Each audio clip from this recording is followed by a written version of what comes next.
वंदे मातरम खबर उत्तराखंड में आप सभी का स्वागत है। मैं हूं आपके साथ दीपिका सिंघल। शुरुआत करेंगे देहरादून से बड़ी खबर के साथ। राज्यसभा चुनाव के लिए बीजेपी की तैयारी, 10 नेताओं का पैनल बनाकर हाईकमान को भेजा। पूर्व सीएम त्रिवेंद्र सिंह रावत, प्रदेश महामंत्री कुलदीप कुमार के नाम शामिल है पैनल में। साथ ही साथ पूर्व उपाध्यक्ष ज्योति गैरोला समेत कई नाम शामिल हैं। राज्यसभा की एक सीट के लिए 10 जून को चुनाव है प्रस्तावित और इसके लिए एक सूची तैयार की गई है। एक नाम का पैनल भेजा जाएगा केंद्रीय समिति के पास और फिर तय होगा कि किसको राज्यसभा भेजा जाएगा। तो इस सूची में पूर्व सीएम त्रिवेंद्र सिंह रावत का नाम शामिल है। साथ ही साथ पूर्व उपाध्यक्ष ज्योति गैरोला का भी नाम शामिल है। प्रदेश महामंत्री कुलदीप कुमार का नाम भी शामिल है।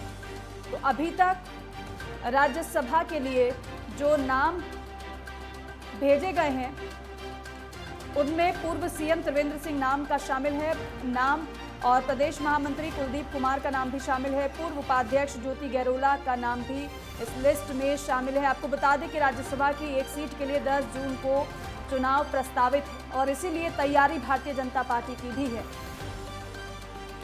तो राज्यसभा चुनाव के लिए बीजेपी की तैयारी है। आपको बता दें कि 10 नेताओं का पैनल बनाकर हाई कमान को भेजा गया है, यानी कि इस पैनल में 10 नेताओं के नाम शामिल हैं जो हाई कमान को भेजे गए हैं और जिनके नाम पर विचार किया जाएगा, क्योंकि एक सीट खाली है राज्यसभा की और इस पर चुनाव होगा 10 जून को। ज्ञानेंद्र तिवारी मेरे सहयोगी फोन लाइन पर है। ज्ञानेंद्र, 10 नामों का पैनल तो तैयार हो गया है, कौन कौन से नाम इसमें शामिल किए गए हैं? देखिए, राज्यसभा का चुनाव जो है इसके लिए उत्तराखंड में 10 जून को होने हैं।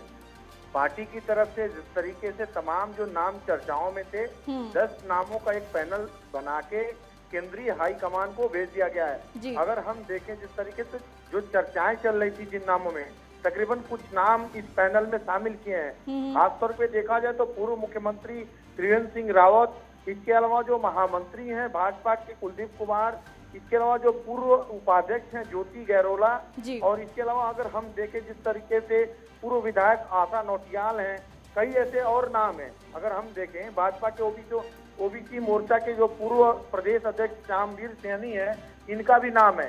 ये कई सारे ऐसे नाम हैं जो चर्चाओं में थी और ऐसे में इन 10 जो पैनल बने हैं 10 नामों के, इनमें इनका नाम शामिल किया गया है। खासतौर पे देखने वाली बात होगी कि कौन से ऐसे समीकरण हैं जिसको साधते हुए भाजपा जो है राज्यसभा की सीट, कौन से ऐसे चेहरे हैं जिन पे मोहर लगा के उनको राज्यसभा भेजने का काम करती है। हालांकि संभावनाएं इसके विपरीत भी बताई जा रही हैं। कहा यह भी जा रहा है कि कोई केंद्रीय नेता को भी उत्तराखंड से राज्यसभा भाजपा भेज सकती है। बिल्कुल, और ज्ञानेंद्र यही मैं आपसे पूछने वाली थी कि कई बार होता है कि जो नाम दिए जाते हैं वो नाम होता ही नहीं है दरअसल, क्योंकि इस तरीके से रणनीति भारतीय जनता पार्टी बनाती हुई नजर आती है। लेकिन ये जो 10 नामों का जो पैनल तैयार किया गया है, क्या इसमें कोई ऐसा नाम है जो चौंकाने वाला हो, जिसकी चर्चा ही ना हुई हो, जिसका नाम इस सूची में हो शामिल?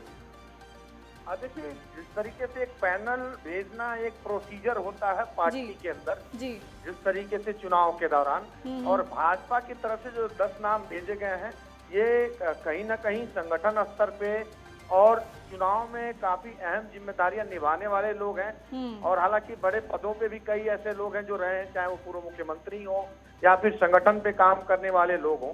लेकिन अगर हम देखें जिस तरीके से कहा यह जा रहा है कि भाजपा पीयूष गोयल को भी उत्तराखंड से राज्यसभा भेज सकती है, इस तरह की जो चर्चाएं हैं जोर शोर से चल रही हैं।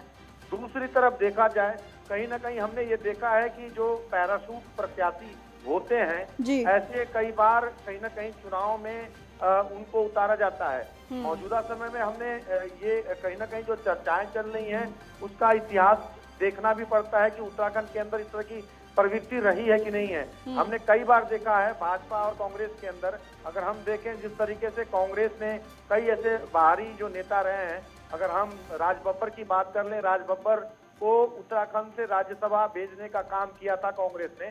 तो ये कहीं ना कहीं जो ये चर्चाएं चल रही हैं इसपे भी बिल्कुल ज्ञानेंद्र, कई बार देखने को भी मिला है कि चर्चा जिनकी होती है दरअसल वो नाम होता ही नहीं है। बहरहाल अब 10 नामों का पैनल तो भेज दिया गया है।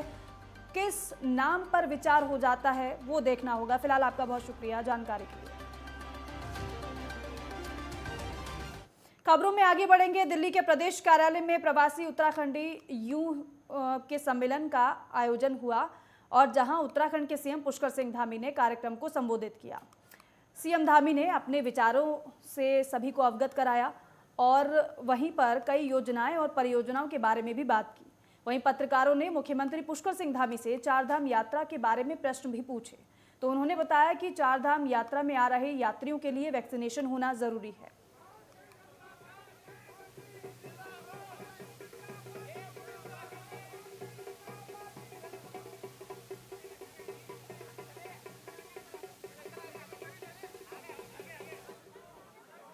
8 साल बेमिसाल है। माननीय मोदी जी के नेतृत्व में लगातार देश का विकास हुआ है, लगातार देश का मान सम्मान और स्वाभिमान पूरी दुनिया के अंदर बढ़ा है।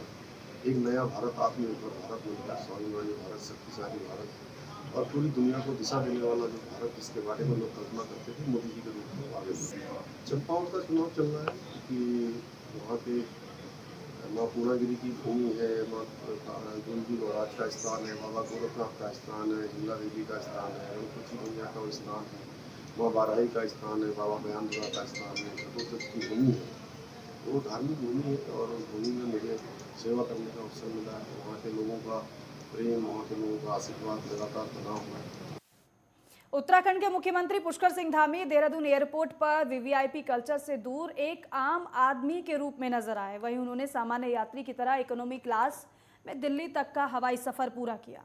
इस दौरान उन्होंने यात्रियों के साथ बातचीत कर अपने अनुभव भी साझा किए।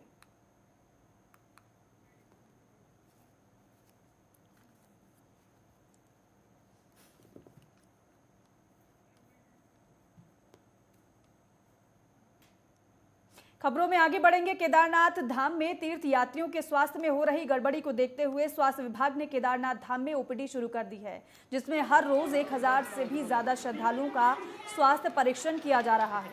वहीं मुख्य चिकित्सा अधिकारी बीके शुक्ला ने बताया है कि गौरीकुंड से केदारनाथ धाम तक पैदल मार्ग पर 12 स्वास्थ्य इकाइयां संचालित हैं, जिनमें श्रद्धालुओं का स्वास्थ्य परीक्षण किया जा रहा है। साथ ही साथ उन्होंने कहा कि केदारनाथ धाम में संचालित ओपीडी हॉस्पिटल में अभी तक 30,802 श्रद्धालुओं का स्वास्थ्य परीक्षण किया जा चुका है। हॉस्पिटल में सांस की दिक्कत होने वाले श्रद्धालुओं के लिए भी पर्याप्त मात्रा में ऑक्सीजन सिलेंडर रखे गए हैं, जिनका लाभ श्रद्धालु ले रहे हैं।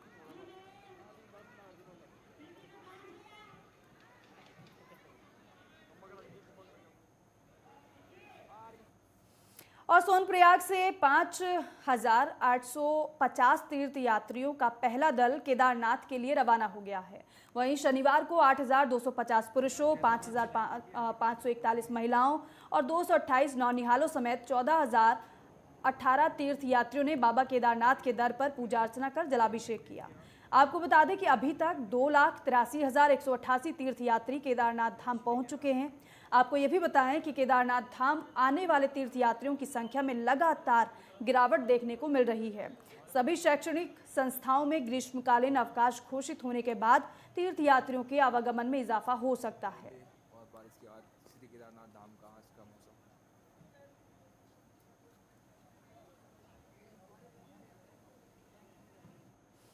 और वहीं यमुनोत्री धाम में यात्रियों के फंसे होने के मामले में उत्तराखंड के डीजीपी अशोक कुमार ने कहा है कि रास्ता धंसने की वजह से यात्रियों को परेशानी हुई, लेकिन अब रास्ते पर काम चल रहा है और छोटी गाड़ियां अभी भेजी जा रही हैं।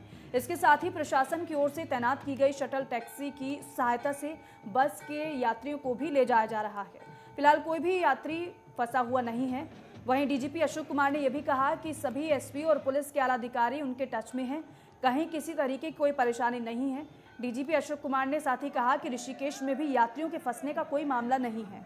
जिन लोगों के ऑनलाइन रजिस्ट्रेशन नहीं हो पा रहे थे, उनके लिए ऋषिकेश में पुराने बस स्टेशन पर पर्यटन विभाग के काउंटर के जरिए ऑफलाइन रजिस्ट्रेशन किए जा रहे हैं।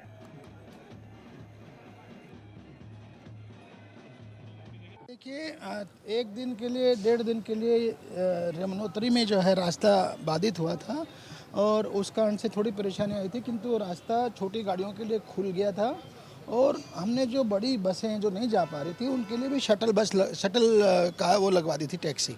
तो मेरे विचार से कोई कहीं किसी को परेशानी नहीं है। मैं पल पल अपने एसपीज के टच में हूँ और यात्रा पूरी तरह से सुव्यवस्थित।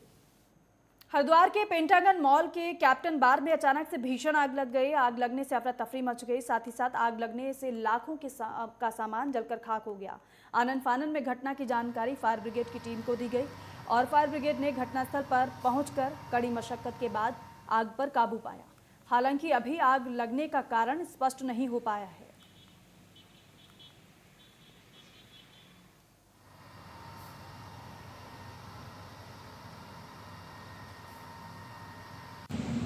साढ़े 6 बजे हमें सूचना मिली थी MDT पे। मैंने भी संज्ञान लिया था। तुरंत हमारी 3 गाड़ियाँ मूवमेंट हो गई थी और लगभग 1 घंटे में काबू कर लिया गया। उनका आकलन इनके CA के द्वारा जो दिया जाएगा उसको देखते हुए बाद में उसका आग लगने के कारण अभी स्पष्ट नहीं हो पाया। इनका DVR जो अंदर लगे थे CCTV कैमरा उसको मैंने ले लिया है।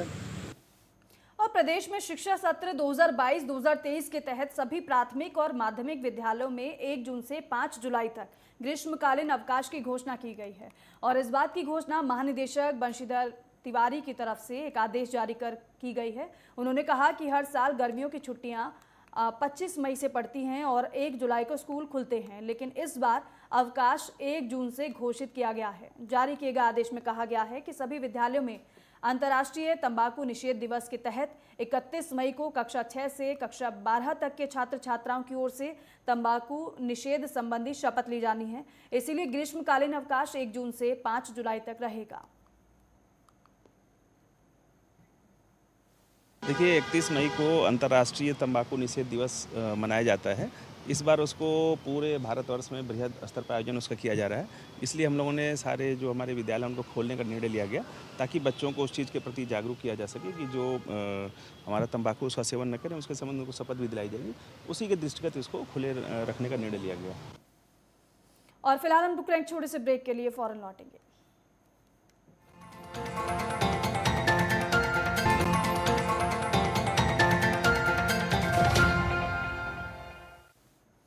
ब्रेक के बाद स्वागत है आपका। चारधाम यात्रा में हेली के माध्यम से लाखों लोग चारधाम यात्रा कर रहे हैं, लेकिन कई साइबर गिरोह हेली सेवाओं की आड़ में धोखाधड़ी कर रहे हैं।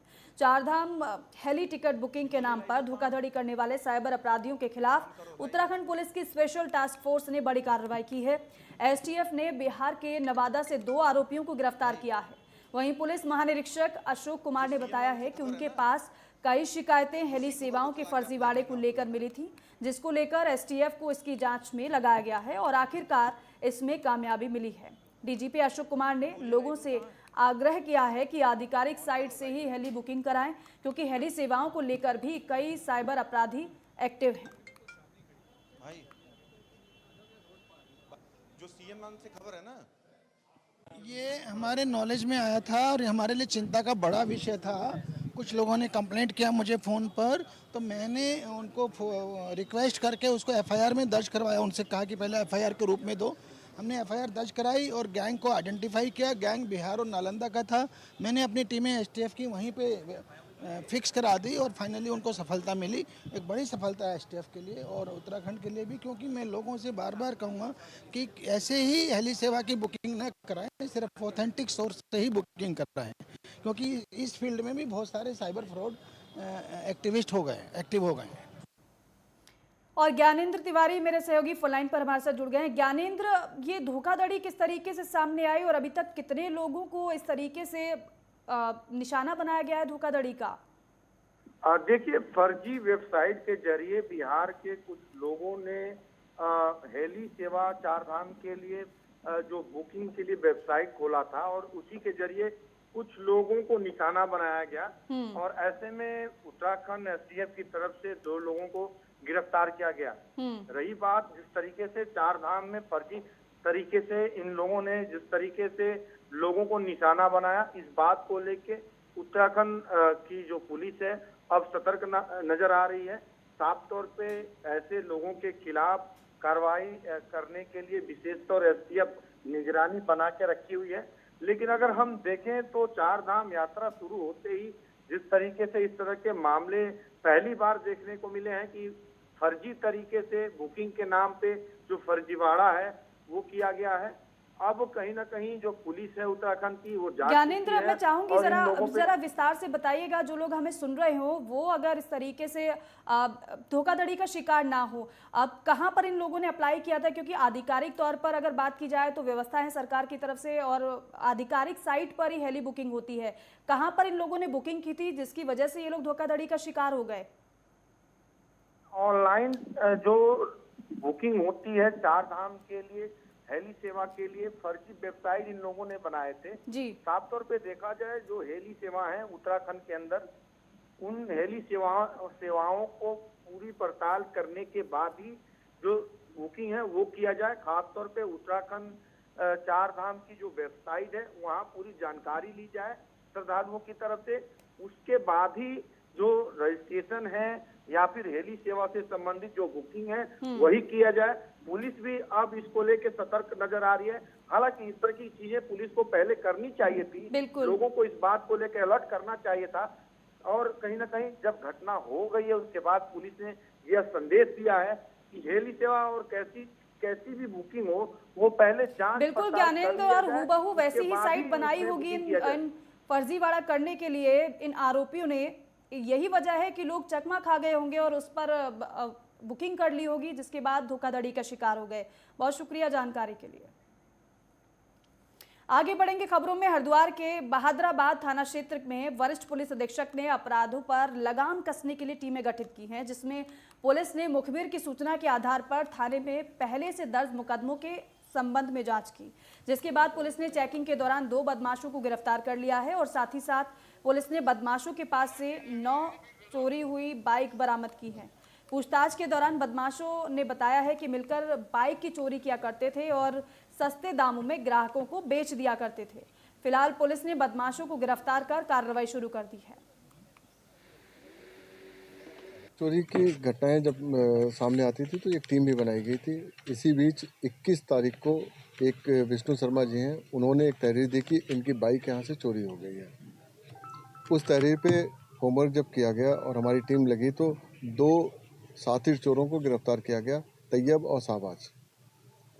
तैयब रुड़की का रहने वाला है और शाहबाज पथरी का रहने वाला है। ये दोनों अंतर्राज्यीय चोर हैं और बाइक चुराने का काम करते हैं। ये यूपी में मेरठ, हरिद्वार और हरियाणा में एक्टिव हैं। और मसूरी के एक होटल में चल रहे देह व्यापार का पुलिस ने भंडाफोड़ किया है। एंटी ह्यूमन ट्रैफिकिंग सेल और पुलिस की टीम ने छापेमारी के दौरान 5 लोगों को गिरफ्तार किया है, जिसमें 3 युवक और 2 महिलाएं शामिल हैं। वहीं होटल संचालक मौके से फरार हो गया है। पुलिस ने होटल के कमरे से कई आपत्तिजनक सामान भी बरामद किए हैं। पुलिस ने अलग अलग धाराओं में आरोपियों के खिलाफ मुकदमा दर्ज किया है और आगे कार्रवाई पुलिस ने शुरू कर दी है। साथ ही साथ देह व्यापार में शामिल कई फरार आरोपियों की तलाश की जा रही है।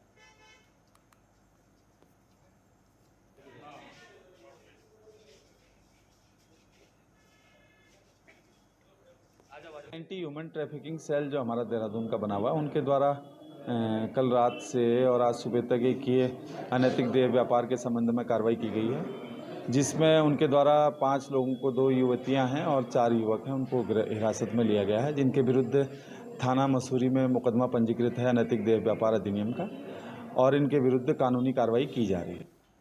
उत्तराखंड के एकमात्र पहले थीम पार्क कंडोलिया को पर्यटकों और स्थानीय लोगों के लिए खोलने के बाद इस पार्क की चकाचौंध एक बार फिर से लौट आई है। पौड़ी की कंडोलिया वन पंचायत में बना प्रदेश का ये पहला थीम पार्क अब सैलानियों की आमद से गुलजार नजर आने लगा है। दरअसल पिछले 1.5 सालों से थीम पार्क की टेंडर प्रक्रिया पूरी न होने और पार्क के हस्तांतरण न होने के कारण ये पार्क बंद पड़ा हुआ था, लेकिन अब पार्क का संचालन शुरू होते ही पार्क पर्यटक और स्थानीय लोगों के पहुंचने से गुलजार नजर आने लगा है, जिसे निहारने के लिए पर्यटक और स्थानीय लोग पौड़ी के खुशनुमा मौसम के बीच इस पार्क में पहुंच रहे हैं। इस पार्क में वाटर फाउंटेन, ओपन थिएटर और यहाँ की गैलरी आकर्षण का केंद्र बनी रही है।